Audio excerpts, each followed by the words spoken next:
Bonjour YouTube, je suis Sébastien et mon petit doigt me dit que vous voulez une piscine. Alors vouloir une piscine c'est excellent, c'est une bonne chose, ça permet de faire du sport et de se rafraîchir et de s'amuser. C'est plein d'avantages, c'est aussi plein de contraintes. Et étant donné l'affluence sur la vidéo que j'ai faite sur la petite piscine Intex, je me suis dit qu'il était peut-être temps d'aborder le sujet un peu plus largement pour tous les gens qui se posent des questions. J'ai la chance d'avoir grandi avec des piscines, que d'en avoir dans mon entourage, d'en avoir une chez ma mère, d'avoir la petite pour le moment dans la maison de madame et une beaucoup plus sérieuse prochainement. Donc j'ai une certaine expérience, pas toute bonne, pas forcément complète, mais je pense pouvoir en tout cas vous aiguiller sur le sujet. La première chose qu'il faut réaliser quand on regarde pour faire une piscine, c'est le coût d'entretien. Alors évidemment, il faut de l'eau pour la remplir, plusieurs mètres cubes d'eau, voire des dizaines. C'est de l'ordre de 3 à 4 euros le mètre cube en France en moyenne. Donc c'est pas une grosse dépense, sauf si vous la videz et que vous la remplissez tous les ans. C'est quelque chose à prendre en compte. Si vous avez une piscine de 50 mètres cubes, ça devient vite plus important et plus conséquent à chaque fois.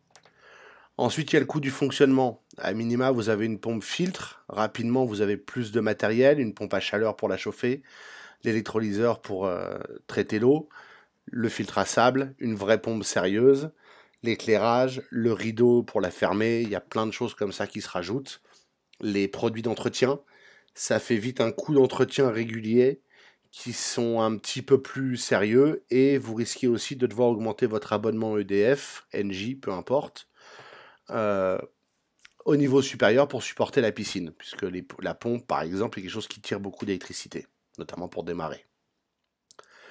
Les accessoires de la piscine sont un budget aussi, qui peuvent sérieusement jouer dans la balance, parce qu'une petite piscine hors sol, Intex, à 200 euros, c'est mignon, mais c'est pas chauffé, c'est légèrement filtré, donc il faut prendre en compte que si vous voulez une piscine durable, dans l'usage et que vous voulez pouvoir vous en servir la plupart du temps, il vous faudra sans doute, au-delà de la réglementation qui est une alarme anti-bassin, une clôture, peu importe, ou simplement d'élever correctement les enfants, euh, il faut prévoir une pompe, au moins quelques centaines d'euros, un filtre à sable, pareil. Au-delà de ces deux choses de base, si vous la voulez chauffer, il faut une pompe à chaleur, c'est de 1000 à 5000 euros, selon les modèles, et donc la puissance. Un électrolyseur pour traiter l'eau, c'est environ 1000 euros. Et si vous voulez une nage à contre-courant ou un massageur, c'est globalement la même chose, c'est de 1000 à 2000 euros. Ensuite, il vous faut un endroit où la mettre. Donc, a priori, un jardin, vous pouvez la mettre dans le sous-sol si vous voulez. Là, c'est plus simple pour l'entretenir, il y a moins de feuilles qui tombent dedans. Mais cet emplacement, si c'est extérieur, il faudra à minima le terrasser pour qu'il soit plat et dur, donc il faut tasser la terre un petit peu. Il faut qu'il soit aux bonnes dimensions, évidemment. Il faut qu'il soit accessible. Il faut qu'il soit, si possible, pas en dessous d'un arbre, parce que sinon, vous allez avoir toutes les feuilles de l'histoire qui tombent dans la piscine en permanence. Si votre objectif est une piscine hors sol plus durable, il faut une dalle en béton. Pour ça, il faut décaisser un peu, coffrer, mettre le ferraillage, faire du béton à la main ou faire venir un camion.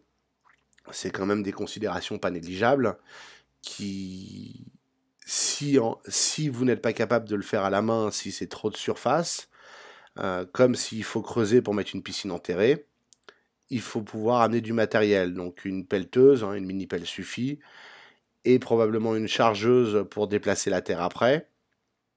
Sinon, ça peut prendre des mois juste pour avoir le sol sur lequel peut-être mettre la piscine.